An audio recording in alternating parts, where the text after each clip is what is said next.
The Avengers. That's what we call ourselves. Sort of like a team. Earth's mightiest heroes type thing. Avengers, time to work for a living. That's my secret.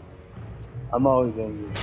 I am on the side of life. You get hurt, hurt him back. You get killed, Walk it off. I'm here to talk to you about the Avenger Initiative. I'm your host, Andrew, and I'm here to talk to you about the Avengers. Welcome to episode 11 of Some Assembly Required, your weekly adventure into the annals of Earth's mightiest heroes, the Avengers. This week, we are going to be covering Avengers number 10, the Avengers Break Up. This issue is written by Stan Lee, pencils by Don Heck, inks by Dick Ayers, letters by Sam Rosen, and it comes to us in November of 1964. So real quick before we actually get into the episode, I owe you all an apology. I had intended to announce and take off the week following Christmas this year. Just a chance to get caught up on a few things and try and get a few episodes ahead, quite honestly. Well, I did in fact take that week off. I just forgot to tell you guys. So I apologize for not getting the word out in episode 10, and I will work to make sure this doesn't happen again, that I keep you properly informed of any gaps in service. So please forgive me. Jumping into the issue here, we've got a pretty nice cover. I like it. The colors are nice. We get a good shot of the Avengers. We get a nice shot of Immortus, which, if you remember a couple issues ago, was a big complaint of mine about Kang. Wonder Man's was nice last issue. I'm pleased to see that we're keeping up with it. The other thing on the cover here is it says, featuring the truly different villainy of the evil Immortus. One, that's some great scenery chewing right there. And Immortus is a good, solid scenery chewing kind of villain. However, I have a hard time agreeing with the truly different villainy part because, as we know in 2017, Immortus is in fact Kang the Conqueror. And already we will see a lot of the Kang the Conqueror time-traveling kind of tropes. So I have a hard time saying it's different. It's interesting, it's fun, very, very Silver Age scenery-chewing, over-the-top melodramatic villainy. Not very different, though. So the issue starts off with a superhero trope, a classic, the training montage. And in this particular instance, the Avengers are attempting to capture Captain America. We get several really nice panels of them attempting to do so and eventually catching Cap. And apparently it is a new record. Cap is able to evade his fellow Avengers for 47 seconds. Cap is a little tougher on himself, though, and thinks he should have been able to make it a full minute. Their training complete, the Avengers sit down to have their now weekly Avengers meeting. Remember, we started off monthly, now we're up to weekly, because the Avengers are fighting bigger threats, and they're having to meet more often. At least that's my thought on that. Once again, the Democratic Avengers have a new leader, and this week it is Thor. Thor offers Giant Man a chance to talk, and he yields the floor to Iron Man, who he refers to as the Golden Avenger, which is interesting because it's been several issues since we've seen the traditional Golden Avenger armor, and I think it's interesting that Stan chooses to refer to Iron Man as such. So Iron Man has a suggestion. He thinks that they should offer Rick Jones full membership in the Avengers, wants to make it official. Cap strongly objects, saying that the decision is only for him to make, and someone who I think is Thor off-panel agrees with Cap. And then we see Cap and Rick discussing a little afterwards. Rick is still really excited, and Cap says, he's got to take some more time to think about this. He still feels really guilty over Bucky, but Cap promises to talk with Rick about it at another point in time. So I've got a couple issues here. My first issue is when Iron Man justifies offering Rick full admission onto the team, he does so by saying that we should make Rick an official member just like Wasp. And I kind of have to ask, what the hell? As much as Rick has been proving himself on the team lately, he's actually been helpful, really helped get him out of the jam with Kang the Conqueror. Rick is still just an ordinary teenager. Wasp actually has powers. She's an actual superhero and legitimately belongs on the Avengers, and Iron Man is really just kind of putting down her contributions and her right to be there. So that's a little bothersome to me. Wasp is an equal hero just like any of the other male Avengers, and it's disappointing, though not surprising, to see that she's treated as such. My other issue comes from the fact that once Iron Man has suggested this, Cap objects, says it's his decision, and then someone supports him in the fact that Cap believes it's only Cap's decision. I thought the Avengers were a democratic group. So why does Cap get solo veto power over what happens to Rick? I mean, I can understand them deferring to Cap's choice, but to state that Cap gets the only choice doesn't seem to fit with the image and the ideals that the team has put forth so far. I've also gotten to a point where I think Cap really needs to make a decision about Rick. Now, I know he's not going to, not just in this issue, but for a while. But, we're at a point where Cap's really just kind of stringing this kid along, whether he intends to or not. Rick really wants to be a full-fledged Avenger, and he's working very hard towards being one. So if you're not going to let him, you need to let the kid know. He's got his hopes up, and he's trying, and if he doesn't have a shot, it's kind of messed up to string him along like this.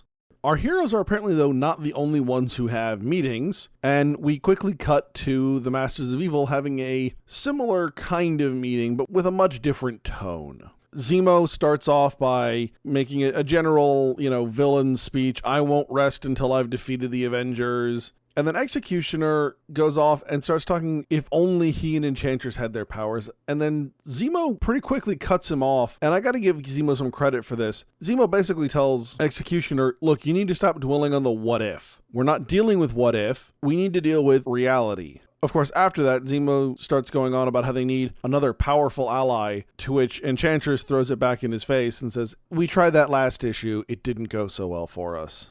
However, Enchantress is interrupted in her berating of Zemo by a powerful mental probe, she says. And we find out that it is Immortus. And he appears before the Masters of Evil inside Zemo's fortified castle in the jungle. And it appears that one of the Masters, I'm guessing Executioner or Enchantress, just because this doesn't really seem like Zemo's area of expertise, recognizes Immortus as the Master of Time, the one who rules the mystic realm of Limbo where things never change. Now, once again, this is not the Limbo that is ruled by Illyana Rasputin later on in X-Men. It does, however, appear to be the same Limbo that the Space Phantom sent his victims to. If not, that means we have a third version of Marvel Limbo running around, and very quickly I think we're going to start running out of space. Now, being a Silver Age villain, Immortus decides to do a little scenery chewing and threatens Zemo and Executioner, saying that one day he's going to claim this century and he will permit them to serve as his underlings. Obviously, our masters don't take very kindly to this, and Executioner immediately attacks Immortus, who vanishes, and then replaces himself with, well, kind of an interesting choice here. So Immortus says he shall send another to battle in his stead, for he has all of the warriors of the ages to choose from. Again, because he's also a future version of Kang the Conqueror, time travel's really his bread and butter, so that makes sense. However, Immortus' choice of warriors is questionable at best. He picks Paul Bunyan, the giant from American mythology, the entirety of all of world history to choose a warrior from, and he picks a fictitious person who's not actually a warrior. A fighter a little bit, maybe some there, but a warrior?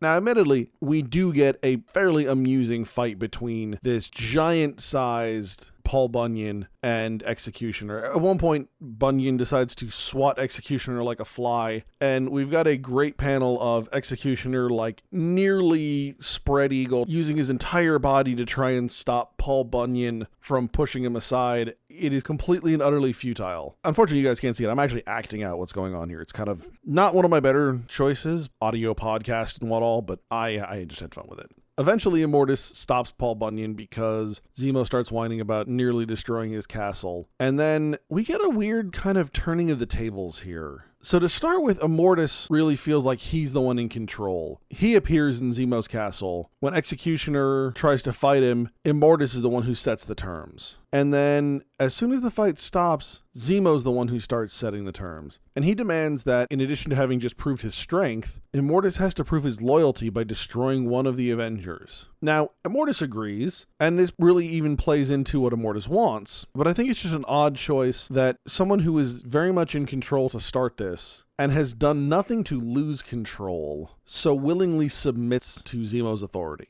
Now, Zemo here, honestly, is making a really good play. Executioner says that he doesn't understand what's going on, why Zemo would want to do this, and Zemo says, what does it matter? This time we risk nothing. If he fails, we are no worse off, but if he succeeds, we've lost an enemy. Zemo is on point. especially after the last couple of times where the Masters have just gotten hammered. Quite literally in some cases, thanks to Thor. Zemo's really onto something here when he wants to let someone else fight their fights. Next, we're going to go ahead and cut back to New York, where we find Rick Jones talking with some of his Teen Brigade friends, and one of them says, "Hey, have you checked out this new comic? There's a really cool ad in the back for superpowers." And Rick, having just gotten shot down by Cap again, goes, "This is my chance. If I had powers, they'd have to let me in." And so instead of sending off the coupon like most people would, Rick decides that he is going to show up at the office for this ad and get the superpowers as quick as he can. And he shows up, and here's Immortus with Attila the Hun, and they capture Rick and take him to 1760 England and put him in the Tower of London. This is a really complicated plot just to get Rick Jones to show up at the office. First, they've got to come up with this ad. Then they've got to get it printed in a comic book. Then they've got to get the comic to Rick. And then Rick has to not follow the directions for the ad, but instead show up at the office. And then you're going to grab him with Attila the Hun and take him to the past. I feel like there is an easier way to accomplish this. Now, again, we are in the Silver Age. There are times the Silver Age gets just straight up silly. And there's nothing wrong with that as long as you walk into the issue knowing either A, straight up that it is, or at least that it's a possibility. This is definitely one of those issues where you need to be prepared for the possibility, because we are going to be doing all kinds of time travel, which is always fun, and we're going to be fighting all kinds of historic or historically fictional characters. It's a lot of fun, but if you overthink this one, you're just going to hate it. Of course, it's just Cap's luck that right when Rick gets kidnapped is when Cap wants to talk to Rick. Cap promised Rick that they would talk later, and Cap goes looking for him, can't find him, so he contacts the Teen Brigade. Teen Brigade says, "Well, last time we saw him, he was going to go talk to these guys about getting superpowers," and Cap's like, that can't be good. So immediately Cap runs off to the address where this ad is from, and of course, waiting is Immortus. I would also like to note, with a change of office furniture. Before he just had like a fancy desk and like a nice office chair. Now he's got a legitimate throne. It's kind of a pinkish purple, but it's a throne. It's a better throne than I have because I don't have one. Cap immediately demands to know what Immortus has done with Rick, and he says, "Don't worry, the boy's fine. The Avengers told me exactly what to do. They said it would be the best way to control you." I don't know if Cap 100% believes Immortus, but I'm a little disappointed at the amount of faith Cap puts in Immortus's lies. Right? Obviously, we know they are lies. And yeah, Cap might be a little frustrated with the Avengers for being a little pushy with Rick at this point. But they've been fighting together for at least a little while now. And I have a hard time believing that Cap would automatically assume that when someone tells him the Avengers are doing something to control him, that that's on the up and up.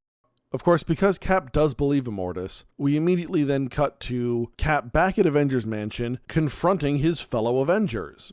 And this is really kind of an interesting perversion of the opening training montage. The other Avengers are trying to capture Cap again and calm him down and find out what the hell's going on, because they honestly don't have any clue. But before, Cap was making a valiant effort to not be caught, but he was still working within acceptable limits for a training exercise. In this case, because he thinks Rick's life is at stake, Cap really pulls out all the stops and is fighting with utter abandon. And the Avengers are having a significantly more difficult time dealing with Cap. Also, interestingly enough, at one point in the fight, Giant Man steps in between Cap and Thor, trying to de-escalate the situation. Up until now, that's really not been Giant Man's role. If anything, Giant Man has tended to be the very impulsive, impatient person who has inadvertently escalated conflicts. Again, we look back to when they were fighting Kang the Conqueror. Kang was giving this explanation of his backstory, and what does Giant Man do? Giant Man grabs Kang because he's tired of the story. It's an interesting character moment. I don't want to say it's out of character because, Hank Pym is a man of science. So he has that analytical mind in him, that mind that can push for something like that. We just don't tend to see it as often. He tends to be the impulsive person. We know in the future that we will see Giant Man having a lot of anger management problems. So I think it's an interesting choice, but I don't think it's an out of character choice. Eventually, the Avengers agree to go with Captain America back to Immortus' office and get the whole thing straightened out. Because, again, They honestly don't know what's going on. Something's obviously wrong. Cap is very, very, very upset and spun up, and they just want to get a solution to the problem. So the Avengers go back to Immortus, and now every time they show back up, it gets better. Immortus, he's on the throne. The throne is now raised up a bit, and there is smoke. Like amazing theatrical smoke just pouring in, really helping to set the ambiance. I mean, again, I mentioned this earlier, Immortus is a very Silver Age scenery-chewing kind of villain. He's not Zemo, he's not Magneto, but he's still a lot of fun. So Immortus offers the Avengers a deal. Immortus demands that before he releases Rick, the Avengers each fight a specially selected foe from the past, each of which has a greater power than the Avenger they're specifically chosen to fight. And of course, the Avengers wanting to get Rick back agree to it. Although, admittedly, Immortus doesn't really give him an option. He says, hey, here's my deal, fight. Before he's even really finished giving them the deal, the first challenger has already appeared. And the first challenger is for Giant Man, and it is the Philistine Goliath. And this is a fun fight. This one, I think, of the three, I enjoy the most because these two are the most closely matched, and it allows the Giant Man to not only use his strength, but use his brains. Again, super scientist here, in addition to being Ant-Man, Giant Man. At least in the Avengers, I don't think we see enough of Giant Man really using his brains. Like we talked about, he's the impulsive one. He tends to be the one who inadvertently escalates things. And in this fight, he gets to actually think a little bit. Now, the end of the fight bugs me some, and this is kind of where the issue starts coming off the rails a little bit. We have some jumps in the sequential storytelling. We're getting a good fight between them. We get some Ant-Man shrinking, and then as Ant-Man, Pym goes to shoot himself at Goliath, much like David did with his sling. My problem here is that the slingshot panel requires a little more setup than we're given. The lead into this panel, Goliath is about to squish Ant-Man. He manages to get away. And then the very next panel, he's in an air duct with a piece of rubber nailed across the front, and he's pulling it back like a slingshot. How did he get up there? How did he set up the equipment? There are a lot of questions here that really have not been answered. And I don't need a perfect 100%, yeah, you see him hammering in the nail, but we go from absolutely no inkling of this being a thing to him then using it immediately to defeat Goliath.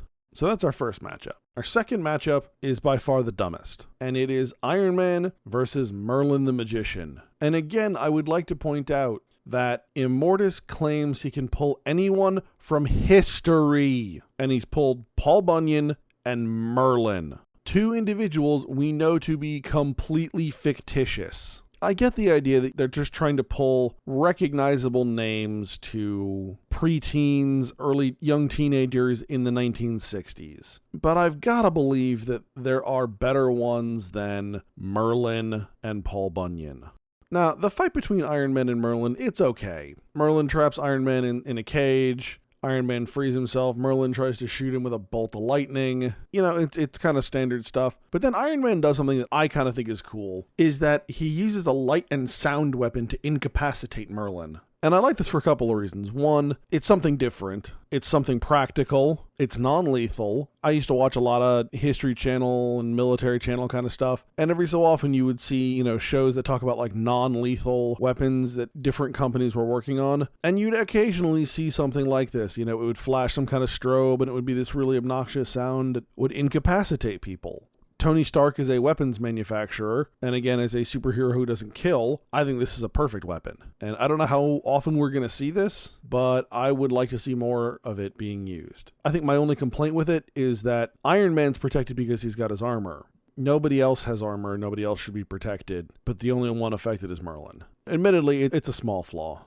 So our third matchup, certainly not my favorite. Again, my favorite I think is still Goliath and Giant Man. This is probably the most fitting matchup in that it is Thor versus Hercules. Now, this is not going to be the same Hercules that we will see later in the Marvel comics. This is ostensibly a different Hercules, but the rivalry is still there. You get Hercules and Thor wrestling for a minute, and eventually Thor basically throws Hercules out of a window and catches him just in time to prevent him from falling to his death. I think my only issue with this fight is that Thor is ostensibly still a god, and Hercules is at best a demigod. So this should be a fight that Thor wins without really any question, and admittedly he does, but Immortus specifically says in the beginning that he has picked people who are stronger than the Avengers. And in 2 of the 3 cases, I can buy it. Goliath is dumb, so he gets beaten. Merlin is unprepared for technology, so he's beaten. But Hercules should not have beaten Thor. That's just not a thing. At this point, Immortus is 0-3, and he says, screw this, I'm out of here. And so he grabs Cap and takes Cap back in time to 1760. Immortus then promises Cap that if he can get through the guards, if he can get to Rick, that he and Rick will be transported back to their own time. So now we see Cap fighting a whole bunch of English guards who are horribly anachronistic for their time. Again, keeping in mind, 1760, that's close to the American Revolution, right? Close to that colonial period. So that's what the guards should look like. Instead, Cap is fighting crusaders. Like, no kidding crusaders with crosses on their shields and the whole 9 yards. It's ridiculous. And again, the issue is just slowly declining into dumber and dumber and dumber and dumber. It's unfortunate, but we have not yet hit rock bottom. So while all of this has been going on, the Masters of Evil have been watching, and they realize that, hey, the Avengers are down a man. Let's get them! They're still in South America, so they jump into one of Zemo's jet planes, and they hightail it to New York, where they find the Avengers sitting around trying to figure out what they're going to do about Cap. I love this, because Executioner punches down the door and then does a flying tackle at Iron Man's head. As much as Executioner's not really the thinking kind, this dude commits. Like, when he decides to go for something, he goes all out. And it's a great panel of him flying through the air with Iron Man's head in his hands. And you're just going, oh, this is not going to go well for Iron Man at all. And it doesn't really go very well. Now, it could have gone worse, except for the fact that Baron Zemo suggests the worst plan in the history of supervillainy. And that plan is, hey guys, let's single up and fight each one of them individually. So Executioner takes Iron Man, Enchantress takes Giant Man, and Zemo takes Thor. Now, admittedly, we know that Executioner's not going to fight Thor very well, because we've seen it happen and Executioner usually loses. Executioner taking Iron Man, probably a good call. Enchantress taking Giant Man. She doesn't really do all that much. She just kind of puts him under a spell and makes him shrink and be useless. Zemo taking on Thor is probably the worst idea. Zemo has a gun that shoots liquid ore, and that's all he's got going for him. The gun's kind of cool. It shoots this liquid ore stuff that when it comes in contact with living flesh, it turns into solid stone.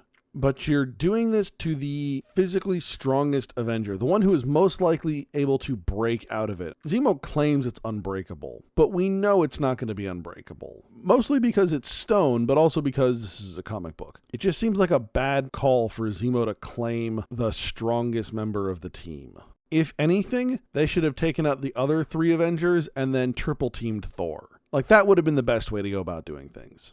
So like I just said, Executioner really does a number on Iron Man. He dents Iron Man's chest piece. He somehow knocks out Iron Man's repulsors. Iron Man is trying to figure out what the hell happened. Executioner then destroys his control panel. Executioner is really just working Iron Man over. Zemo is about to turn Thor into a complete statue, not just his arms. And then Zemo starts monologuing. For those of you who have not seen The Incredibles, first off, you should go and see it, because it's a wonderfully done movie, and it's also it's great superhero. It really gets to what I think is kind of the core of superheroes and really has fun and plays with the genre. But there's a point in that film, actually several times, where the heroes talk about the villains monologuing, when they've got them cornered and they're about ready to kill the hero, and then they start delivering a speech. And that's exactly what Baron Zemo does right here. All he has to do is squeeze this trigger, and he starts talking. And of course, like any good monologuing session, this goes horribly for Zemo in that who should show up but Captain America and Rick Jones. Mostly Captain America, but Ricky's there too. Cap immediately jumps in the fight, makes fairly quick work of Executioner, destroys Zemo's gun. Wasp manages to distract Enchantress enough to allow Giant Man to regain control of his size in a rather disappointing version of Tell Not Show. And then, of course, Thor breaks out of the rock because it's not unbreakable, no matter what Zemo says. So at this point, we now have all of the Avengers ready to fight our standard 3 Masters of Evil.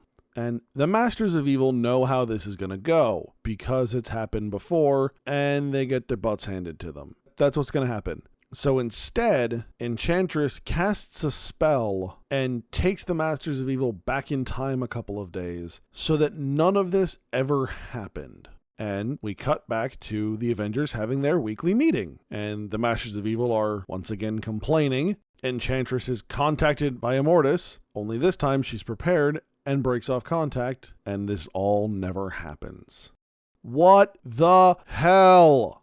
So we're 11 issues in, and there are going to be bad comics. But 11 episodes in, this is by far the worst ending we have had. This is an absolutely terrible ending. We're just going to go and pretend like none of this ever happened. It is so frustrating to me when anything does this. A movie, a book, a comic, anything. I spent 20 to 30 minutes reading this book. I'm a slow reader, and the Silver Age is wordy. So I take 20 to 30 minutes to read an issue. You're just telling me that I wasted 20 to 30 minutes of my life, and we didn't move the story forward. We didn't move the characters forward any. We had some nice moments there, and they don't count. Oh, that is just so irritating. Oh, I'm sorry, folks. It's a little bit of a pet peeve of mine, but it also strikes me to a large extent as, just weak storytelling. I think there are a lot of other ways that the Masters of Evil could have escaped, that we could have gotten around this, and instead we just undo everything we've just done. So overall, we talked about this briefly, the Silver Age can be profoundly silly. And while it is often not what I personally am looking for in a comic, if I know what I'm getting myself into, it can be a lot of fun, right? These are lighthearted books. There aren't huge consequences. This is not The Dark Knight Returns, which is one of my favorite books, but it's not a book for every day. It's not what I want all the time. Here in the Silver Age, you get a very clear definition. Good is good, evil is evil, and things tend to get wrapped up pretty neatly by the end of the issue. I'm not jumping into a 12-issue arc here. If I've only got 20 minutes of time, then I can crank out this issue and I get a self-contained story. Now, frequently there are references back to things that have happened in the past, or there will be setup for things that happen in the future. But if I don't want to dig into those things, I don't have to. I can just enjoy this book for what it is. And, there's also something to be said for the level of melodrama. It's a lot of fun. Like I said, you get the scenery-chewing villains. They're just so over the top. Executioner is just so committed at times. It makes for a really great execution. No pun intended there. Of course, as I just kind of went off a minute ago here, the end of this issue really kind of turns into utter garbage, unfortunately. The storytelling through the art really falls apart because they're trying to cram so much storytelling into such a short amount of time. Again, this is complete supposition here, but it really feels like they got to the end, realized they were at the end of the page count, and had a page and a half to wrap up everything. And I hate when that happens. As far as the art overall goes, it is not as good or as bad as the last issue, right? The last issue had a significant number of very, very, very strong panels or sequence of panels. This book has some strong panels, but nowhere near as many. But at the same time, it does not suffer from the same layout problems, and the overall quality of the art is better. I'm just looking at this last page. We talked about, the 9-panel grid not working out in the last issue. The last page here is a 9-panel grid, and it's not great. It's not amazing, but it is significantly better than what we saw in the last issue. And for that, I've got to give Don Heck credit. Like I said, we don't get the standout panels like we did before, but the overall consistency of the art is improved. Remember, you can find us at AvengersAssembly.com. You can follow us on Facebook, Instagram, and Twitter. And you can find this podcast on iTunes, SoundCloud, and YouTube. If you'd like to be a part of the conversation, send your questions or comments to Andrew at AvengersAssembly.com. Next week, we'll be taking a field trip over to X-Men with Enter the Avengers in X-Men number 9. All right, hey. All right, good job, guys. Let's just not come in tomorrow. Let's just take a day. You ever tried shawarma? There's a shawarma joint about 2 blocks from here. I don't know what it is, but I want to try it.